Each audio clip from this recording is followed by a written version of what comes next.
Bien, pues vamos a considerar el libro de Samuel y vamos a leer algunos pasajes en primer libro de Samuel, capítulo 1. Pero antes vamos a comentar algunas cosas. A ver si esto funciona. Esto no. Vamos a probarlo otra vez. Bien, Samuel es el juez de la transición. Es el juez de la transición de un gobierno patriarcal. Acordémonos, todo un periodo del pueblo de Israel que estaba cuidado y gobernado por los patriarcas y a través también de otros jueces. Pues bien, Samuel es el juez de la transición de ese periodo a otro periodo que sería después el monárquico. Y Samuel es el más grande juez de Israel. Se le considera así. Así como, por ejemplo, Elías se considera el profeta mayor, pues con Samuel se considera el juez más grande. Desde los antecedentes de su gestación, de Samuel, desde esos antecedentes, desde su nacimiento, su niñez y hasta su ministerio, lo hace a Samuel el personaje bíblico más entrañable y respetuoso. Tuvo un ministerio muy largo, muy largo. Primero como protagonista, lo vemos en buena parte del libro de Samuel, el primer libro. Luego, más adelante, lo vemos un poco como espectador. Y finalmente siguió sus últimos días siendo alguien que estuvo gobernando en medio de las situaciones tan complicadas. Samuel es el juez profeta que lideró la vida espiritual de todo el pueblo de Israel en ese periodo de transición que estamos hablando. Así que en esta serie veremos algunas de estas etapas. Pero como en la mejor de todas las historias, ¿verdad?, siempre hay un principio. El principio de la historia de Samuel empieza precisamente antes de nacer. Antes de nacer ya empieza la historia de Samuel, siendo protagonistas sus padres y en especial la que sería su madre Ana. Así que vamos a tener una lectura en el primer libro de Samuel, capítulo 1. Vamos a leer todo el capítulo y así sobre eso luego iremos haciendo algunos comentarios. Voy a pedir a Joan, ayúdame. A ver, un momentito. Aquí tienes, gracias. Vamos leyendo, después ya iremos, tú vas leyendo y luego ya lo iremos pasando a otro, ¿vale? Gracias. Un varón de Ramataim, de Zofim, del monte de Efraín, que se llamaba Elcana, hijo de Jeroam, hijo de Eliú, hijo de Toú, hijo de Zuf, efrateo. Y tenía él 2 mujeres. El nombre de una era Ana, y el de la otra, Penina. Y Penina tenía hijos, mas Ana no los tenía. Y todos los años aquel varón subía de su ciudad para adorar y para ofrecer sacrificios a Jehová de los ejércitos en Silo, donde estaban 2 hijos de Elí, Ofni y Fines, sacerdotes de Jehová. Y cuando llegaba el día en que Elcana ofrecía sacrificio, daba Penina su mujer a todos sus hijos y a todas sus hijas, a cada uno su parte. Pero a Ana daba una parte escogida, porque amaba a Ana, aunque Jehová no le había concedido tener hijos. Y su rival la irritaba, enojándola y entristeciéndola, porque Jehová no le había concedido tener hijos.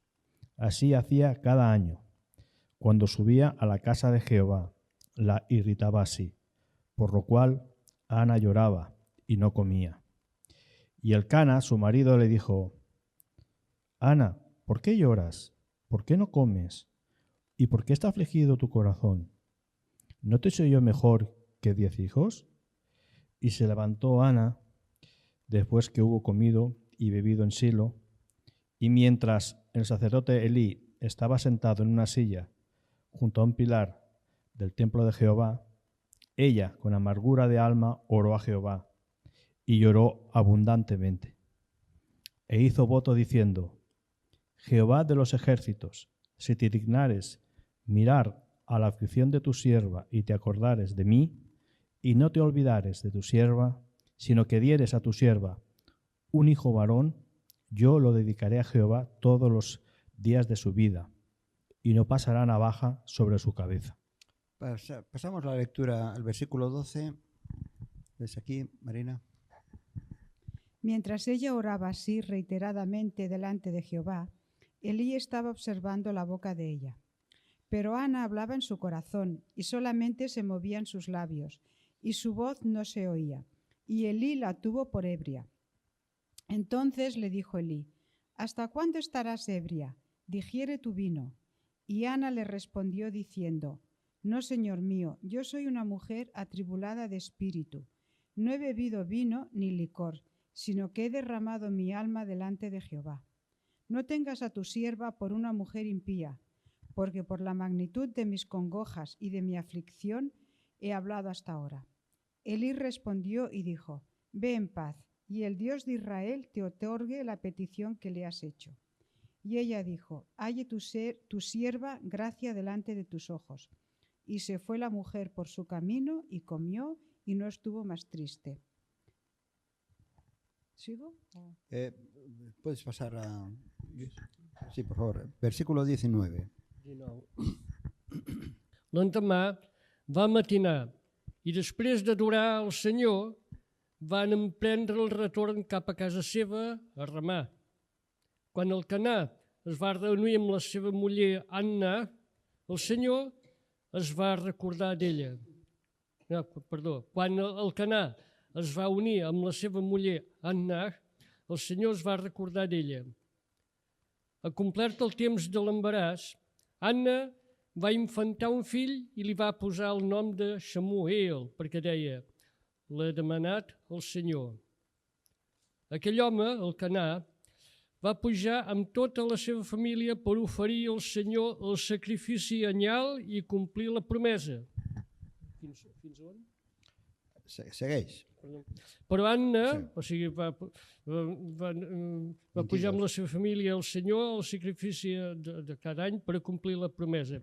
Però Anna no va pujar pas, sinó que digué al seu marit: quan hagi deslletat l'infant, aleshores jo mateix el portaré perquè sigui presentat davant del Senyor i perquè es quedi allà per sempre. Molt bé. Ahora, ¿puedes leer tú ahora? El 23.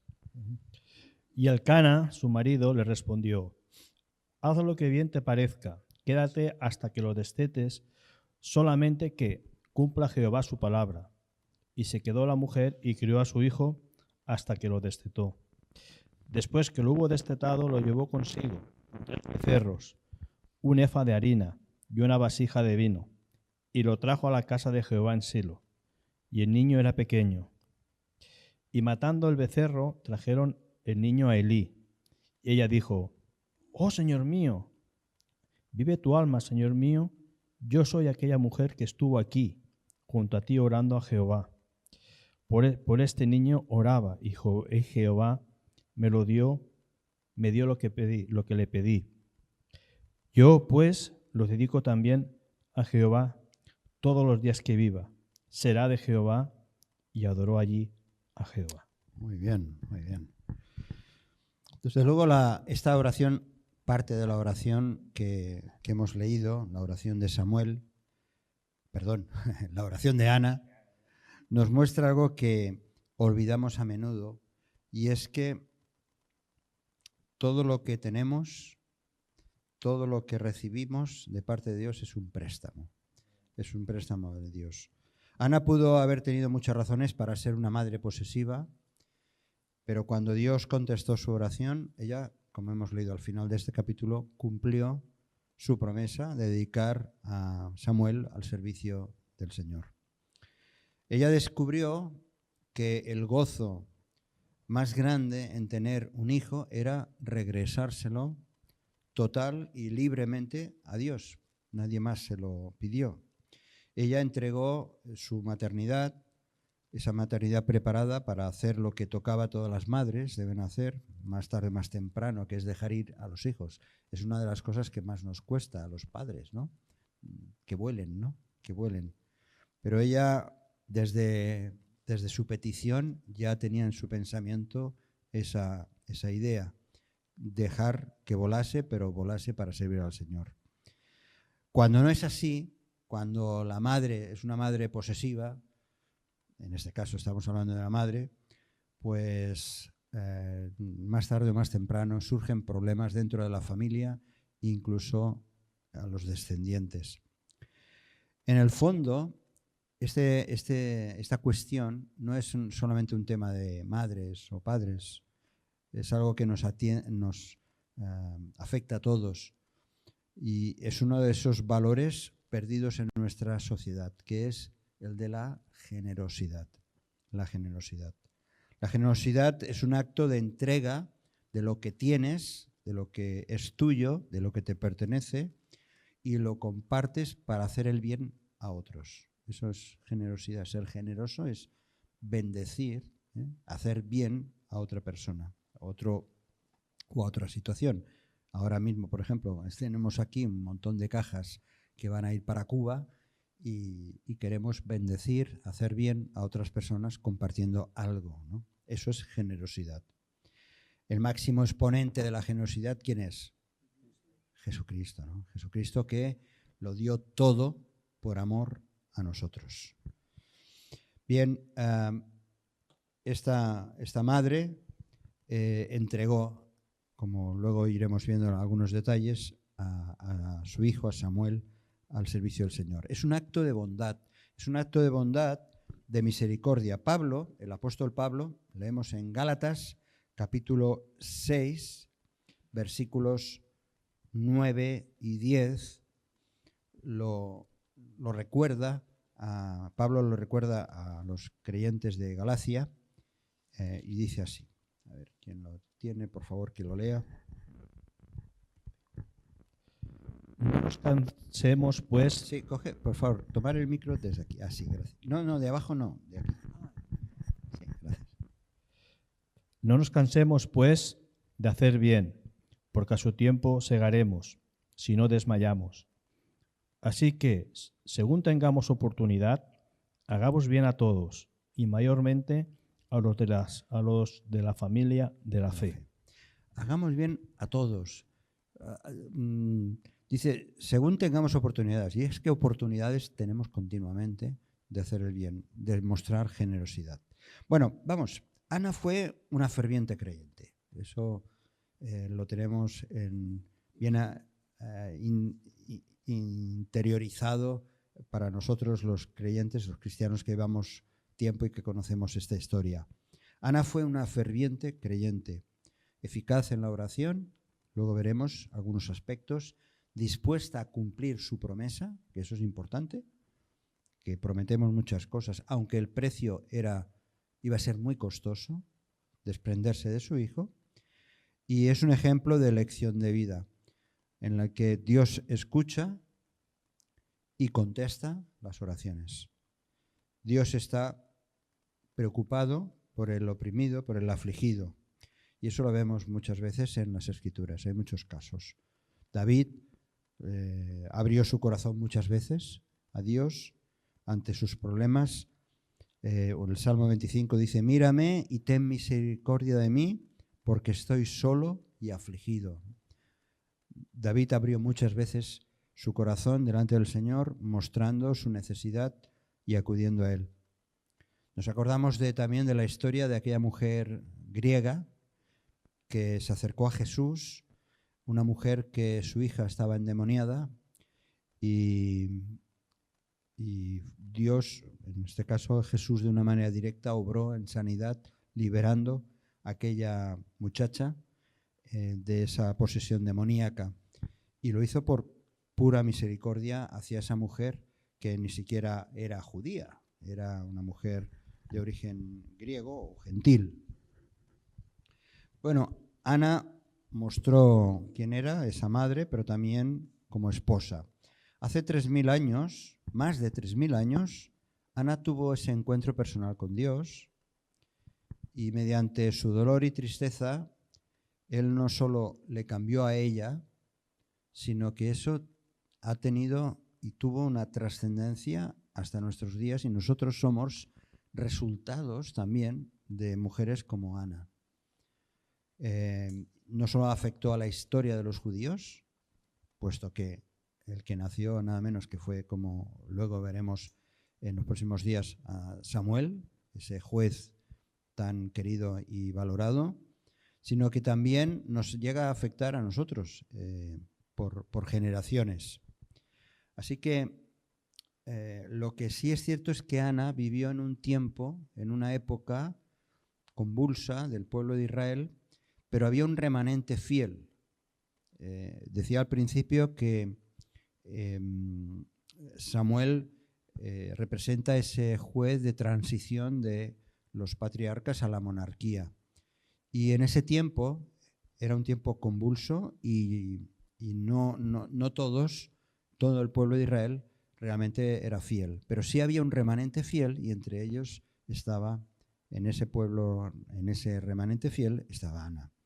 Así que esta es otra lección para nosotros, que a pesar de que muchas veces nos podamos sentir incluso enfadados con las situaciones que ocurren alrededor nuestro, qué importante es nuestra fidelidad al Señor y acudir al Señor, porque Él va a estar y está siendo atento a nuestras oraciones. Ana era una mujer piadosa, devota, quien estaba en una posición envidiable en un sentido, pero al mismo tiempo una situación complicada, porque estaba compartiendo, su esposo lo estaba compartiendo con otra esposa, ¿no? La mayoría de los comentaristas piensan que Ana sería la primera mujer y como no tenía descendencia, pues el Cana, el marido, quería tener descendencia y por eso se casó con Penina.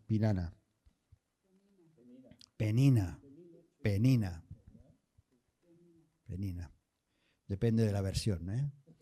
Pero el caso es que esta era una situación para Ana también complicada. El Cana probablemente era un hombre apoderado, un hombre adinerado. Cuando hizo el viaje, cuando hacía esos viajes de 23 kilómetros más o menos, desde donde vivían hasta Ramá, que es lo que vemos en el versículo 9, dice, Ana se levantó después que hubo comido y bebido en Silo y bueno, se trasladó para allá. Dice que el Cana ofreció como sacrificio un becerro. Hombre, un becerro no era cualquier cosa para ofrecer de sacrificio y era una evidencia de que el Cana pues, era un hombre pues, con ciertos recursos. Así que en este sentido también Ana tenía una situación, digamos, estable económicamente. El Cana era un levita de la tribu de Leví, pero de una línea que no era sacerdote. Era levita por esa descendencia, pero no estaba en la línea de los descendientes de Aarón. Bien, repasando la lectura que hemos tenido, podemos ver que en estos viajes que hacía a Silo, la desgracia de Ana de no poder tener hijos cada vez era más aguda, ¿no? Cada vez más insistente.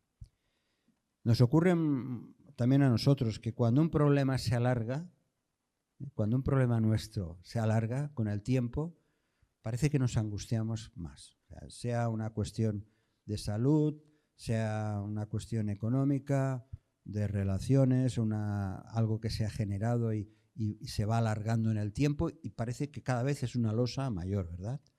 Imaginémonos a Ana que cada vez iba pasando, no sabemos el tiempo, pero al ver que, hombre, el Cana se casa con Penina, tienen hijos y ella no puede tener hijos, sería mucho tiempo y cada vez su angustia iba a ser mayor. Pero sí que observamos que el Cana tenía un amor ardiente y no paraba de consolarla. Versículos 4 y 5 dice cuando, estamos en el capítulo 1, cuando llegaba el día en que Elcana ofrecía sacrificios, dice que daba a Penina, su mujer, a todos los hijos y a todas sus hijas, a cada uno su parte para que ofrecieran sacrificio. Pero a Ana dice que le daba la doble. Dice, le daba una parte escogida porque amaba a Ana, aunque Jehová no le había concedido tener hijos. Le daba una parte importante aunque no tenía hijos. Más adelante vemos que su miseria, quizá por ser doble, en el versículo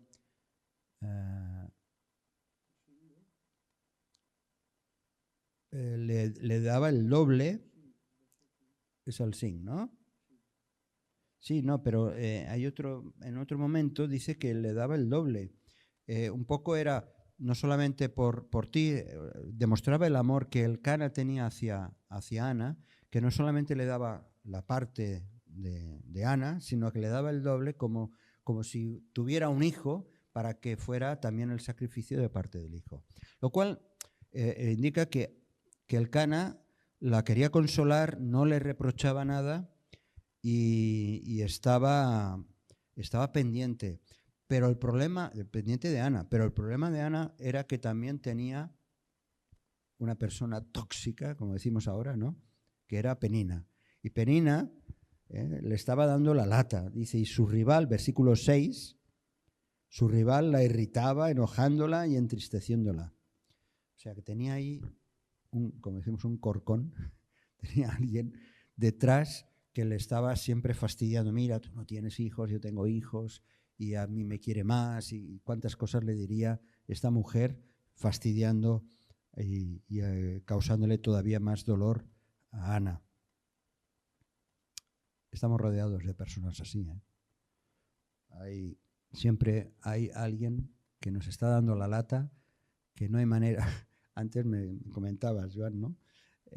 Hay personajes alrededor nuestro, sea en el trabajo, sea en la familia, sea conocidos, que dices, no me des la lata. Y no son conscientes o lo hacen con toda la mala intención, no lo sé. Pero hay personas tóxicas, Sí, le falta generosidad. No es generosidad precisamente. Bien, Ana, todo eso le llevaba, dice, a llorar constantemente, dice que no podía comer, no podía ser consolado ni siquiera por su propio esposo. Versículo 8 dice, ¿qué dice el versículo 8? ¿Alguien lo puede leer, por favor? Y Elcana, su marido, le dijo, Ana, ¿por qué lloras? ¿Por qué no comes? ¿Y por qué está afligido tu corazón? ¿No te soy yo mejor que 10 hijos?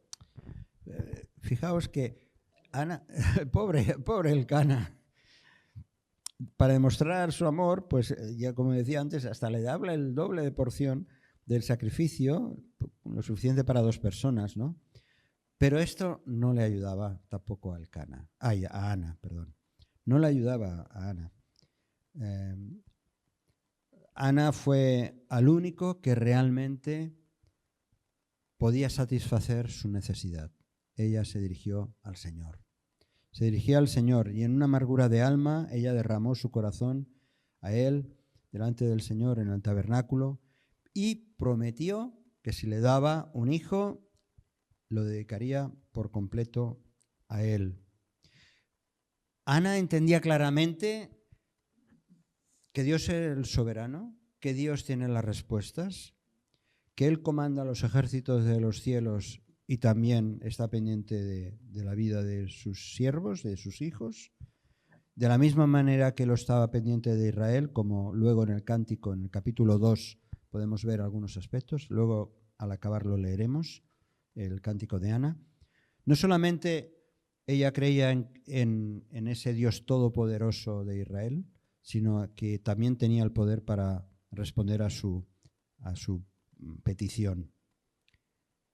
Y aún se atrevió a hacer una promesa de verdad de gran envergadura, ¿no? No sé si nosotros llegaríamos a hacer algo así, ¿no? Dámelo, aunque después no lo tenga conmigo, aunque no lo pueda atender, pero será mi hijo, pero dámelo, ¿no? Es un sentimiento similar, aunque un poco distinto, ¿no?, al que María experimentó. María no le pidió al Señor un hijo. María, me refiero a la madre de Jesús, no le pidió un hijo. Pero, ¿qué pensamientos pasarían María, que guardaba esas cosas en su corazón, como dice el Evangelio, y a lo largo de los años y sobre todo en la época del ministerio, que María tendría la convicción de que es mi hijo, pero no puede estar ni por mí, ni lo voy a tener mucho tiempo y lo voy a perder. No sé, la cantidad de pensamientos y sentimientos que tendría María, ¿verdad? Bien, Ana hizo una promesa, ¿no? Y lo vemos que estuvo orando intensamente allí en el templo. Y allí, ¿qué ocurre? Cuando dice que estaba orando, Elí, el sumo sacerdote, observó su comportamiento y dice: esta está beoda, ha tomado demasiado vino, y pensó que estaba ebria, ¿no? Qué fácil es juzgar según las apariencias. ¿Cuántas veces somos exhortados a no juzgar según las apariencias? Qué fácil es equivocarnos simplemente por lo que vemos y no sabemos lo que pasa dentro de la persona. Bueno, ella se explicó, se dio cuenta de su error, y por eso le dice en el versículo 17: vete en paz y el Dios de Israel te otorgue la petición que le has hecho. Yo creo que Ana debería estar esperando escuchar palabras así, porque dice que el versículo 18, que se fue por su camino, comió y no estuvo más triste. O sea, es como si las palabras de Elí fueran la voz que necesitaba escuchar de parte de Dios, y como si fuera ya, bueno, la respuesta está en camino, ¿verdad? Porque ella ya había llegado a su punto más bajo ya de desesperación y necesitaba la respuesta del Señor, y parece como que Elí, de manera, yo no sé si profética o simplemente por consolarla, pero guiado, yo estoy seguro que por el Espíritu Santo, le ayudó a Ana a entender que Dios le estaba escuchando y iba a responderle. Y Ana, cuyo nombre significa favor o gracia, halló favor delante de Dios y tuvo a este hijo tan deseado, al que llamó Samuel. Samuel, que significa oído, escoltat, Dios, escuchado por Dios, ¿no? Oído por Dios. Sí. Sí, él, Dios. Ahora, la Biblia no dice cuántos años sufrió antes de que Dios finalmente le respondiera. No lo sabemos, ¿no? Entendemos de que podría ser unos cuantos años. Lo cual ya nos lleva a un punto importante, es que no sabemos en nuestras oraciones cuándo pueden venir las respuestas. Porque Dios nunca desprecia nada de ninguna de nuestras oraciones. Porque Dios no desprecia nuestro sufrimiento, lo tiene en cuenta. El Señor usa todas las cosas, como dice Pablo, a los que aman a Dios, todas las cosas les ayudan a bien. Pero hay esa condición: los que aman a Dios, y entender que Dios tiene plan y propósito. Hay de la oración de Ana hay varios aspectos que me gustaría resaltar, y que nos puede ayudar y ojalá que estos 4 puntos o 5 o 6 puntos que aparecen aquí los tengamos presentes. No todos los detalles de la oración insistente de Ana a lo mejor no se pueden aplicar a nuestra vida, pero sí que hay algunos aspectos que sí que los podemos extraer. En primer lugar, Ana pide por un hijo. La petición era un auténtico milagro. Era considerada como estéril. Así que Ana está pidiendo un milagro, algo sobrenatural, que Dios actúe de manera sobrenatural. Primer aspecto. Ella lo hace de una manera íntima, silenciosa, de manera que confunde a Elí. Se piensa que está ebria, pero habla de la intimidad. Ella dice que movía los labios, estaba bien concentrada, orando al Señor. Hace una oración concreta, no se va por las ramas. Quiero un hijo, y un hijo varón. Dice que oraba sin cesar, largamente, perseveraba en la oración, que es otra de las cosas que la palabra de Dios nos exhorta a perseverar. Pero también es una oración comprometida. Señor, lo dedicaré a ti. Versículo 11, lo dedicaré a ti. Lo dedicaré al Señor todos los días de su vida. Y lo que sí está claro, como hemos visto que una oración así, para ella, fue un cambio radical. Comió, ya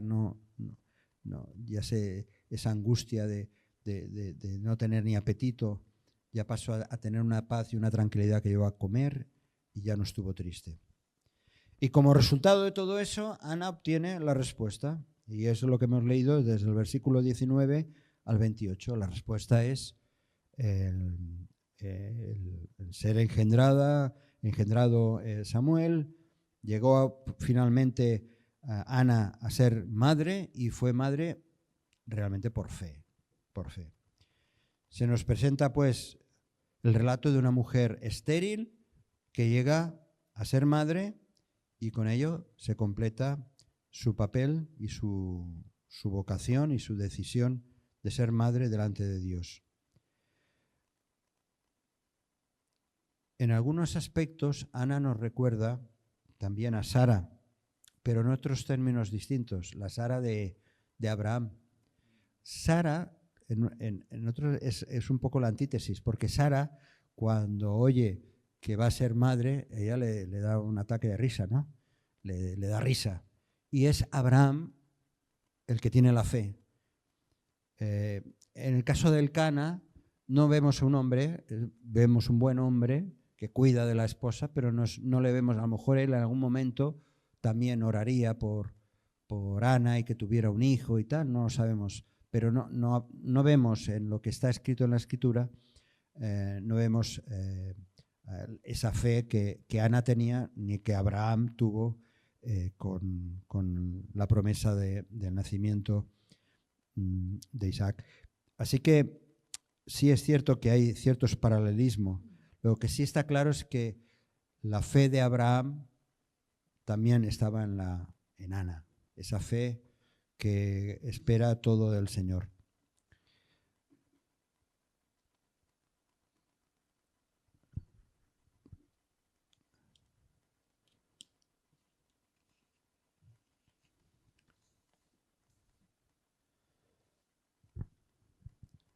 Lo que vemos, y con esto iremos ya acabando, vemos respuestas a esta fe verdadera. Ana tenía una concepción clara de que Dios podía concederle un hijo. Eso es un factor importante. El Señor puede hacerlo. El Señor puede. Yo lo creo. Otra cosa es que esté en su plan, en su voluntad. Pero yo creo que el Señor puede hacerlo.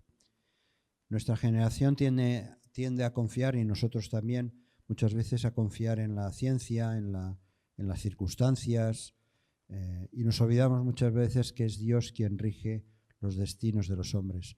Pero para Ana todo se reducía a un problema de fe. El hijo tenía que ser dado por Dios. Punto. En realidad, Ana no sabía que Dios ya tenía grandes planes para ella y para su hijo. Y esa es la parte de la historia que no conocemos nunca, los planes de Dios. Era un momento, y fue un momento decisivo en la historia del pueblo de Israel, porque Samuel iba a ser ese futuro profeta y juez que tanta bendición traería al pueblo de Israel en ese momento de transición. Dios estaba preparando a Ana en esa situación. A veces quizá no somos conscientes de que en nuestra espera, en nuestras oraciones, en realidad el Señor está trabajando en nuestra vida y está trabajando en nuestro carácter. Y en medio de situaciones complicadas, realmente lo que el Señor está haciendo es trabajando en nosotros. Dios no se desentendía de la situación. Aunque ella llorase amargamente, Dios estaba pendiente de la vida de Ana.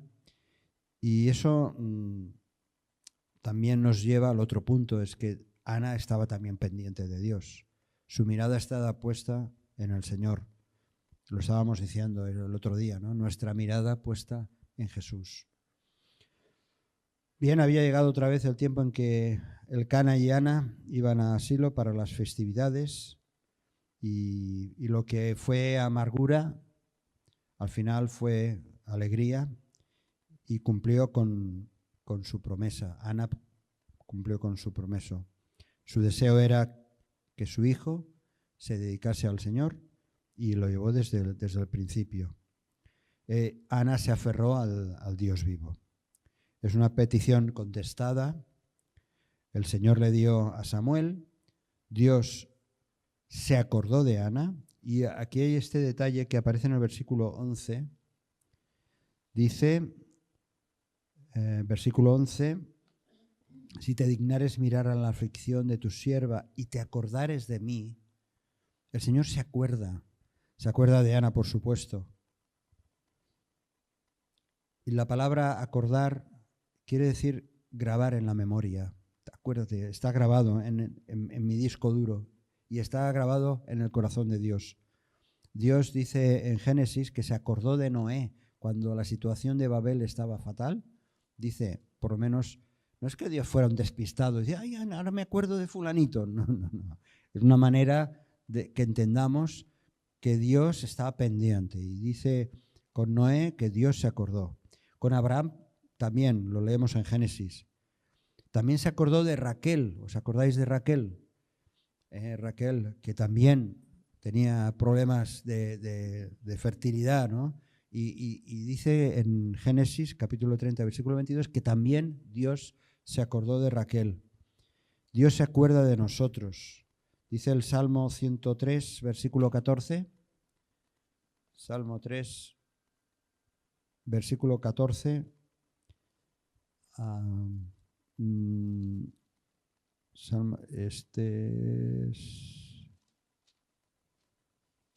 Porque Él,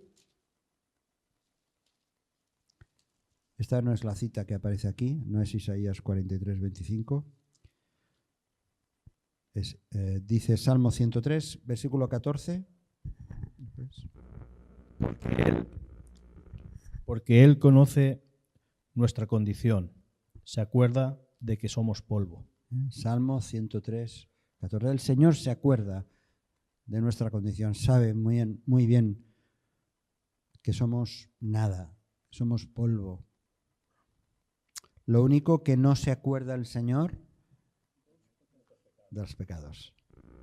Y este es el Salmo, la lectura de Isaías 43, 25. Dice, yo soy el que borra tus rebeliones por amor de mí mismo y no me acordaré de tus pecados. Sí, están cambiados el texto. Bien, pues hasta aquí. Samuel es un recuerdo viviente de que Dios contesta la oración. Como decíamos antes, su nombre significa Dios ha escuchado, Dios ha escuchado, Dios ha escuchado, debo escuchar. Sí. Pues yo voy a pasar un momento y lo voy a dejar detrás. No, pero vamos a acabar leyendo. Ay, a ver, un momento. Así. Vamos a dejar esto ahí pendiente, mientras tenemos ese momento de oración. Vamos a leer el capítulo 2. Capítulo 2, pero no todo. En la oración, el cántico de Ana, para acabar. Son desde el versículo 1 al versículo 11. Vamos a leer. Y con esto acabaremos esta primera parte de esta serie. Y Ana oró y dijo: Mi corazón se regocija en Jehová. Jehová ha levantado mi frente. Mi boca se ensancha sobre mis enemigos, por cuanto me alegré en tu salvación. No hay santo como Jehová, porque no hay ninguno fuera de ti, y no hay refugio como el Dios nuestro. No multipliquéis palabras de grandeza y altanería. Cesen las palabras arrogantes de vuestra boca, porque el Dios de todo saber es Jehová, y a él le toca el pesar de las acciones. Los arcos de las fuentes fueron quebrados, y los débiles se ciñeron de poder. Los hartos se alquilaron por pan, y los hambrientos dejaron de tener hambre. Y parió la estéril 7 hijos, y la que tenía muchos hijos languidece. Jehová mata y él da vida. Él hace descender al Seol y hace subir. Jehová empobrece y él enriquece. Abate y enaltece.